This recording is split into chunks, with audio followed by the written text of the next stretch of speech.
আসসালামু আলাইকুম সুপ্রিয় দর্শক, ইঞ্জিনিয়ার নুরুজ্জামান আছি আপনাদের সাথে পিডি কনস্ট্রাকশন কনসালটেন্সির পক্ষ থেকে। আজকে ময়মনসিংহে আসলাম।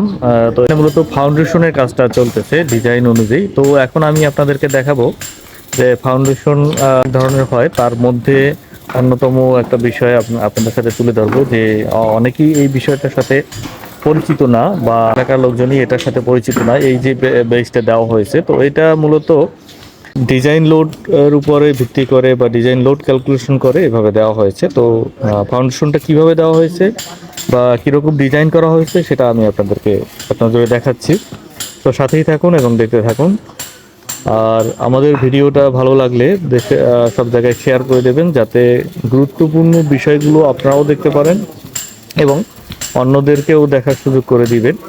তো সাথেই থাকুন এবং দেখতে থাকুন। এখানে আপনারা এক নজরে দেখতে পাচ্ছেন যে বেইজের যে খাঁচা ওইটা বাধাই করা কমপ্লিট হয়ে গেছে। এর উপরে একটা বিমের মতো দেওয়া আছে। এখানে 15x18 সাইজের একটা বিম, 15 ইঞ্চি বাই 18 সাইজের একটা বিম। তো এটা মূলত বেস বিম। তো বেস বিমটা সরাসরি এক কলাম থেকে আর এক কলামে সেন্টার টু সেন্টার বরাবর চলে গেছে। অনেক জায়গায় দেওয়া হয় না। মূলত যেই সব জায়গার মাটি একটু দুর্বল বা মাটির লোড সহ্য ক্ষমতা খুবই কম, সেসব জায়গায় মূলত এই ধরনের বেস বিম ব্যবহার করা হয়। মূলত এই জায়গার যে মাটির কোয়ালিটি ছিল, মাটির কোয়ালিটিটা একটু নর্মাল ছিল বা একটু দুর্বল ছিল। যেহেতু পাঁচতলা একটা ভবন, এই পাঁচতলা ভবনের যে লোডটা আসবে, এই লোডটা শুধু বেস দিলে এই বেস কভার করতে পারতো না। এমনকি বর্তমানে বাংলাদেশ তো ভূমিকম্পের আওতার মধ্যে আছে।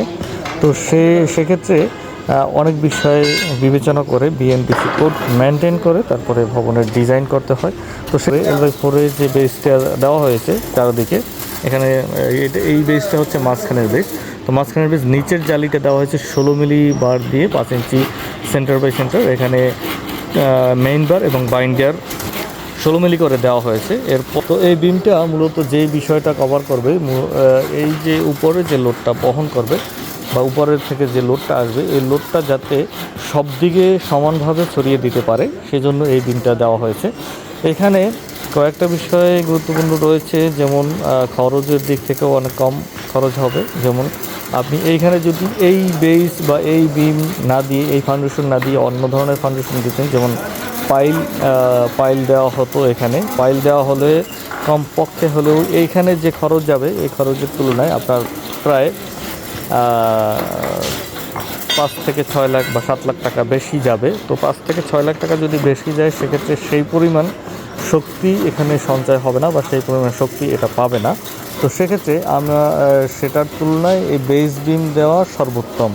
কারণ এইখানে আপনার যদি উপর থেকে লোড আসে বা নিচের মাটি একদিকে সরে যায়, সেক্ষেত্রে একটা পাশ আপনার সমস্যা হবে বা অন্য পাশগুলো সমস্যা হবে না যদি পাইল দেওয়া থাকে। আর সেক্ষেত্রে এখন যদি আমার একটা পাশের মাটি সরেও যায়, তাহলেও আমি নিশ্চিন্ত থাকতে পারবো, কারণ অন্য পাশ যে বেসটা আছে, এই বেসটা ওই বেসটাকে কভার করবে। কারণ এই উপরে যে বেস বিমটা দেওয়া আছে, এই বেস বিমের মাধ্যমে অন্য পাশের যে বেসটা যদি ক্র্যাক হয় বা নিচের মাটি সরে যায়, সেক্ষেত্রে একটা বেস অন্য বেসকে এখানে সাপোর্ট দিবে।